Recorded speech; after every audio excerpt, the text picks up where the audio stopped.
My name is Matteo, and for most of my life, people in Rome whispered it with fear. In the narrow alleys of Trastevere, in the expensive offices downtown, my name meant one thing: power. They called me the Wolf, and I wore that name like armor. I was the man who never took no for an answer, who saw mercy as weakness. I had built an empire on concrete and blood, and I had never once looked back with regret. I grew up in the streets of Rome, learning early that the world gave you nothing. You took it, or someone else would. By 20, I had made my first serious money. By 30, I controlled territory spanning half the city. I wasn't some street thug. I wore expensive suits, drove luxury cars, ate in the best restaurants. I had politicians who owed me favors, businessmen who paid protection, judges who looked the other way. I was untouchable, or at least that's what I believed. God, saints, religion, all theater to me. I laughed when I saw people praying in churches, lighting candles for statues that couldn't hear them. They were sheep who needed something to believe in because they were too weak to face reality. My reality was simple. You were either in control or being controlled. No middle ground. The only thing I feared was losing what I'd built, losing my territory, my reputation. Everything else was noise. My personal life was empty, but I convinced myself I didn't need anyone. I kept everyone at arm's length because attachment was weakness, caring was vulnerability. I had built walls around whatever heart I might have had left until it became cold and hard like stone. But there was one thing I kept buried deep. Years ago, when I was still climbing, I had gotten a woman pregnant. When she told me about the baby, I had a choice: stay and be a father, give up my ambitions, or keep climbing and leave them both behind. I chose power. I gave her money and walked away. Never looked back, never tried to find out what happened to that child. That guilt I locked away in a drawer in my mind and threw away the key. The year was 2006, and I was expanding. I had a development project planned for a section of Rome that would bring me millions. Everything was lined up, permits paid for, politicians on board, construction crews ready. There was just one problem. Someone had set up a memorial there, dedicated to some young guy named Carlo Acutis who had died that year. I didn't know who he was, didn't care. What I cared about was that people were gathering there every day, lighting candles, leaving flowers, praying. They were right in the middle of where my construction needed to start. My crews couldn't get equipment in because these people were treating the spot like sacred ground. At first, I tried to be patient, figured the novelty would wear off, but weeks went by and the memorial just kept growing. More candles, more flowers, more people.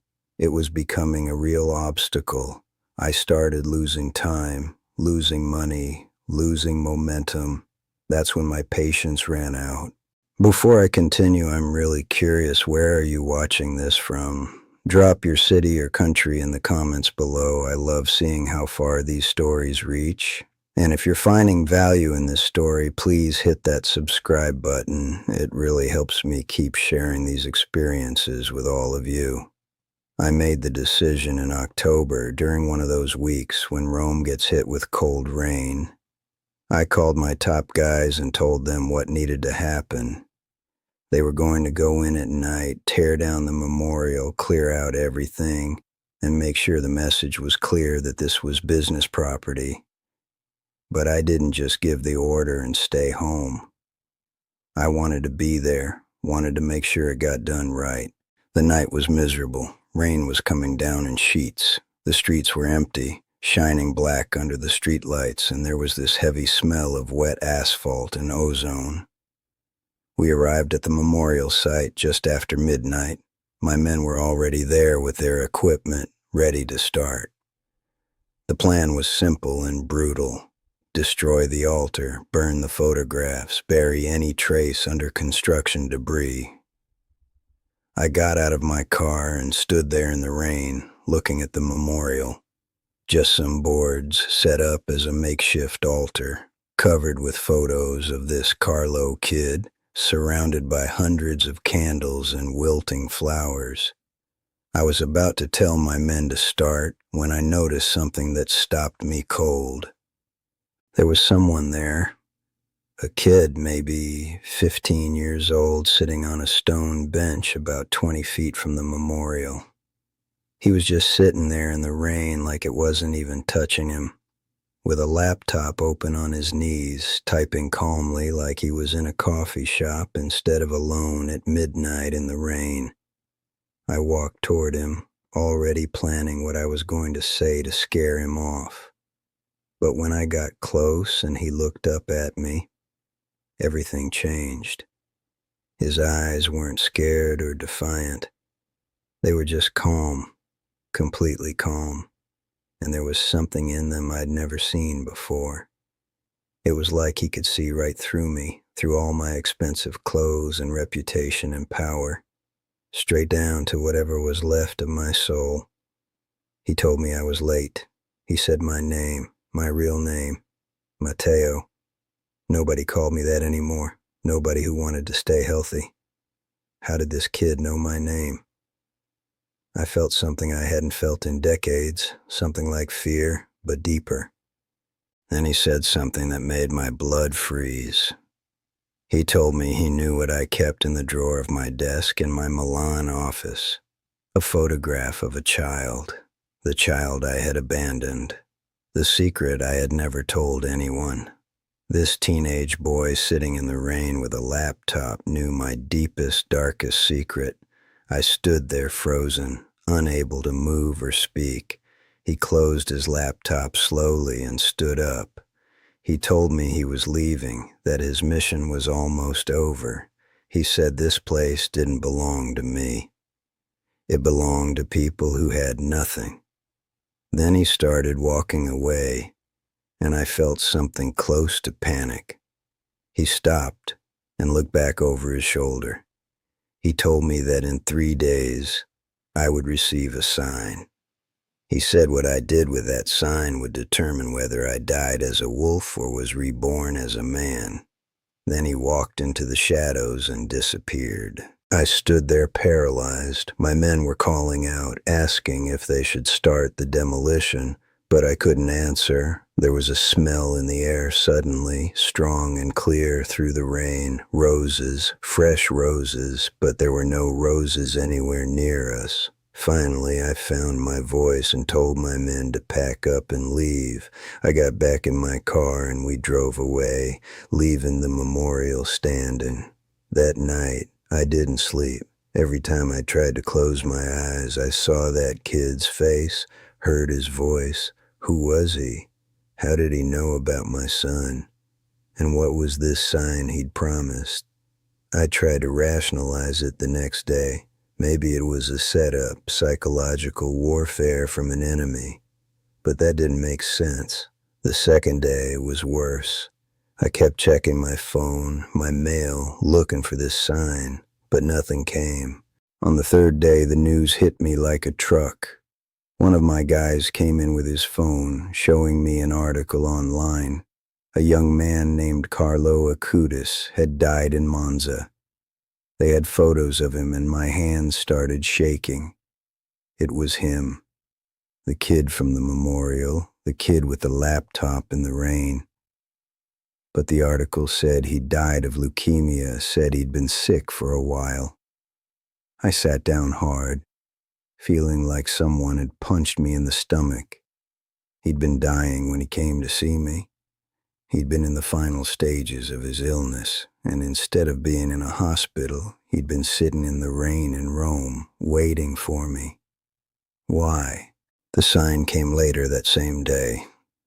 My assistant handed me an envelope, a plain brown envelope with no return address. Inside was a letter from a hospital in Perugia. The patient's name made me drop the paper. It was my son. The child I had abandoned 25 years ago was alive, was grown, and was dying. They were asking if I would be willing to be tested as a bone marrow donor. This was the sign. This was what Carlo had been talking about. The irony was brutal. I was a man who brought death, and now the one thing being asked of me was to give life. I called the hospital immediately. They explained that the chances of being a match were very low, that even biological parents often weren't compatible. I didn't care about the odds. The testing happened 2 days later. Those days waiting for results were torture. I found myself doing something I never thought I'd do. I went back to the memorial. It was daytime this time. Regular people from the neighborhood were there. An old woman lighting a candle, a young mother with her baby, a man about my age just standing there, looking at the makeshift altar. I stood back, watching them, and I understood something I never had before. They weren't sheep. They weren't weak. They were people looking for hope in a world that often felt hopeless.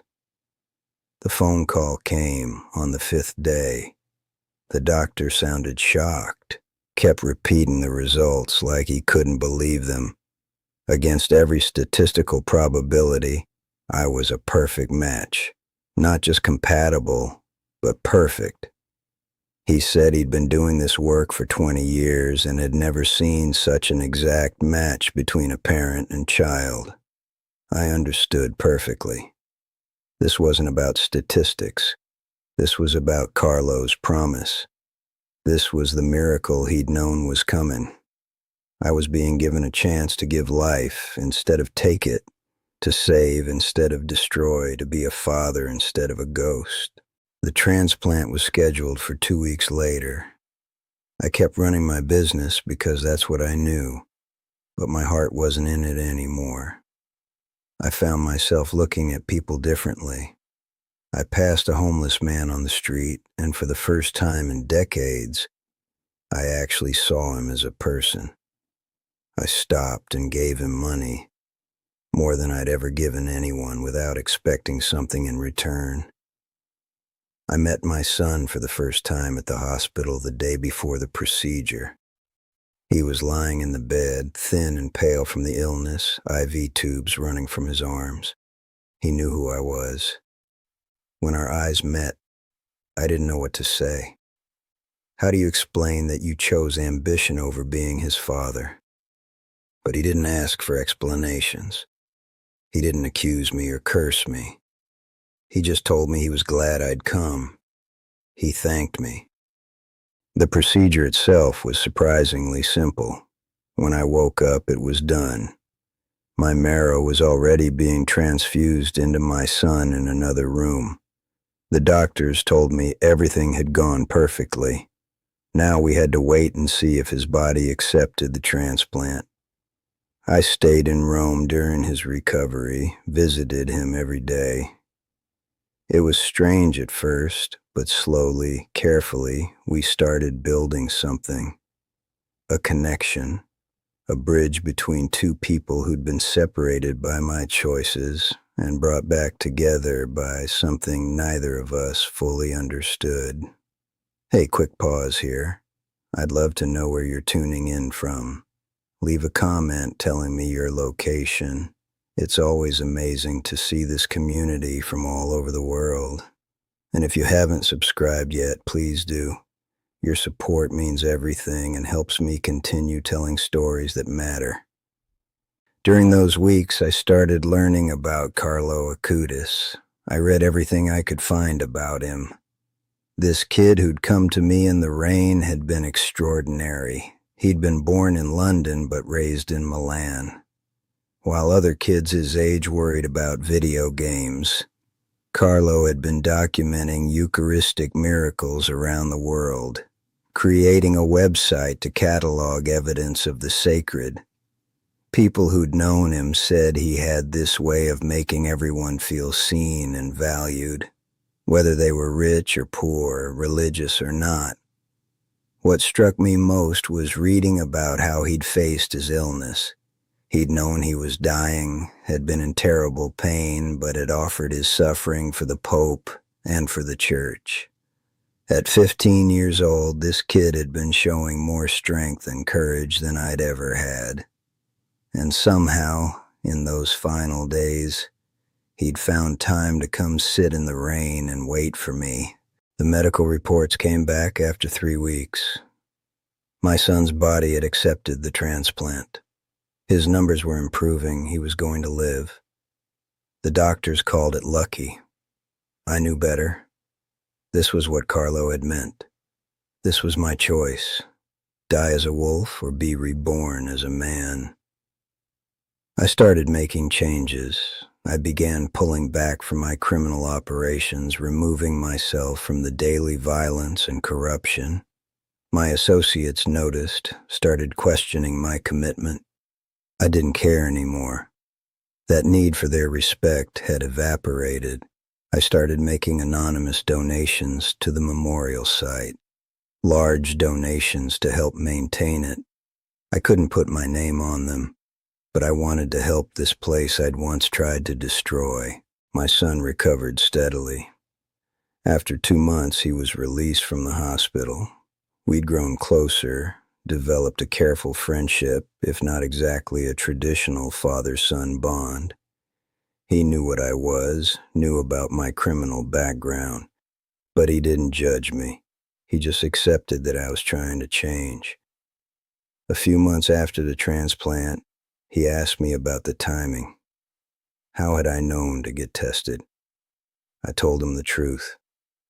I told him about the night at the memorial, about the kid with the laptop in the rain, about Carlo's promise. My son listened quietly, and when I finished, he had tears in his eyes. He told me that if what I'd experienced was real, if Carlo had really come to me that night despite being on his deathbed in Monza, then I'd been touched by something extraordinary. He said I had a responsibility now to live differently, to be different. He was right. I spent the next year carefully extricating myself from my criminal empire. It wasn't easy. I had to make deals, pay people off, ensure my exit wouldn't create violence. I liquidated assets, set up trusts and foundations. I took the fortune I'd built on suffering and started using it to ease suffering instead. I didn't go to the police. That would have just caused more death. Instead, I disappeared. Matteo the wolf retired, faded away. I became someone else, someone quiet, trying to make up for decades of darkness with whatever light I could manage. I started volunteering at homeless shelters, using my money to help people who'd fallen through the cracks. The irony wasn't lost on me. I'd spent years hurting people, exploiting them. Now I was trying to help the ones who'd been hurt by people like me. My relationship with my son deepened over time. He finished his recovery, went back to teaching, got engaged. I got to meet her, got to see him happy and healthy. Sometimes I wondered what his life would have been like if I'd stayed, but dwelling on that was pointless. All I had was now, was the chance to be present going forward. I went to church for the first time in 40 years. It felt strange, alien. I sat in the back, watching people pray. I didn't know the prayers, didn't know when to sit or stand, but I stayed for the whole service, and something about being there felt right.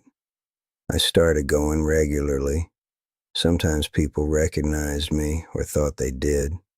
The wolf, that criminal. They'd whisper, point, look uncomfortable. I didn't blame them, but I kept going anyway. About 2 years after the transplant, I finally worked up the courage to go to confession. I told a priest everything.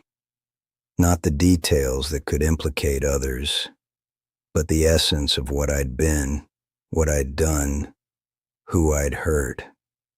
I talked for over an hour.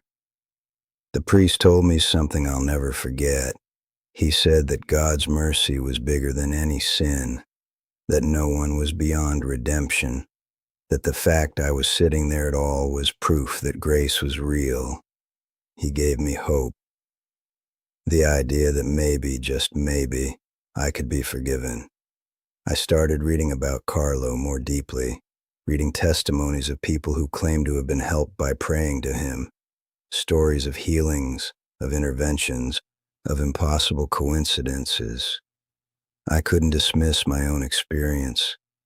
I couldn't explain away that night in the rain, couldn't rationalize the perfect medical match, couldn't deny that my life had been completely transformed. The memorial became important to me. I'd go there early in the morning and just stand there. I'd look at Carlo's photos, read the messages people left, light a candle. It felt like the right place to remember, to reflect. My son got married 3 years after the transplant. I walked him down the aisle, and I cried. His mother was there too, gracious and kind, willing to let me be part of this moment. Standing at that altar, I thought about all the moments I'd missed. His first steps, his first words, his graduation, all gone because I'd chosen power over presence. But I was here now. He had a daughter 2 years later. They named her Kiara. Holding that tiny baby in my arms, I felt something break open in my chest. This was what mattered. Not territory or money or reputation, but this. Life, family, love. The things I'd scorned as weakness turned out to be the only things worth having. I'm an old man now. The wolf is long gone, and Matteo is just someone who volunteers at soup kitchens and babysits his granddaughter and goes to church on Sundays. My former associates probably think I lost my mind. They'd be wrong. I didn't lose my mind. I found it, or maybe it was found for me by a 15-year-old kid who should have been in a hospital, but instead was sitting in the rain waiting to save a man who didn't even know he needed saving. Carlo Acutis was beatified in 2020. I watched the ceremony online, seeing his face projected large, seeing the crowds gathered to honor him. He was now Blessed Carlo. They called him the patron saint of the internet, the millennial saint. But to me, he'd always be the friend who came to me in my darkest hour and offered me a way out. People sometimes ask me if I ever regret leaving my old life. The question always makes me laugh. Miss it? I was dying in that life, slowly suffocating under the weight of my own darkness. I had everything and nothing. Now I have almost nothing in worldly terms, and I have everything that matters. I have my son, I have my granddaughter, I have peace. I have the possibility of redemption. The memorial still stands. My construction project never happened. The property ended up being designated as a community space, protected from development. I like to think Carlo had something to do with that, making sure that place remained what it was supposed to be, a spot of hope in a hard world. I think about what Carlo told me, about choosing whether to die as a wolf or be reborn as a man. I made my choice, and every day I try to live it. It's not easy. The guilt is still there, the memories of what I did. But then I remember my son alive because of a miracle I didn't deserve. I remember my granddaughter's laugh. I remember Carlo's face in the rain, those calm eyes that saw everything and still offered hope. There are people who won't forgive me, and I understand that. I don't expect their forgiveness. All I can do is try to be better, do better, give back some small fraction of what I took. I tell my story now because people need to know that change is possible. If a man like me, Someone who spent decades bringing darkness into the world can find light, then maybe there's hope for anyone. If someone as far gone as I was can be reached, can be changed, then maybe no one is truly beyond help. I'm the memorial's biggest anonymous donor. The people who run it don't know it's me, and they never will. It's the least I can do, honoring the memory of the young man who saved me when I didn't even know I needed saving. Sometimes late at night I sit by the window and look out at Rome. The same streets I used to control through fear are just streets now. The power I thought was everything turned out to be nothing. The wealth I accumulated means nothing except as a tool to help others. I think about Carlo out there in Monza, probably in terrible pain, knowing he was dying, and choosing to use his last days to reach out to someone like me. What kind of love does that? What kind of faith drives a dying teenager to seek out a criminal in the rain just to offer him a chance at redemption? If you're hearing this story and thinking your life is too messed up, your choice is too bad, your past too dark for there to be any hope, I'm here to tell you you're wrong. I was the wolf. I was the antagonist of everything good and sacred. I built an empire on suffering and convinced myself I was strong when really I was just dead inside. And a dying kid with a laptop saw something in me worth saving. Carlo doesn't need massive cathedrals or golden statues. What he needs is for people to open their hearts, even if that heart has been locked and barricaded and buried under decades of pain and pride and sin. He's still waiting, just like he waited for me in the rain that night in Rome. I was given a sign just like he promised. That sign was my son, was the impossible medical match, was the chance to give life instead of taking it. But the real sign was the realization that it's never too late. That's what Carlo taught me. It's never too late to turn around, to choose differently, to start becoming who you were supposed to be all along. Are you going to keep living as a wolf, taking and hurting and convincing yourself that power and control are what matter? Or are you going to let yourself be reborn as something better, something human? The choice is yours. The door is there. All you have to do is be willing to open it. I opened that door. I let Carlo in, let grace in, let the possibility of redemption in, and everything changed. I went from being a man who brought death to being a man who tries to support life. From being someone defined by what I could take to someone defined by what I can give. From being the wolf to being just Matteo, grandfather and volunteer and work in progress. That's my story.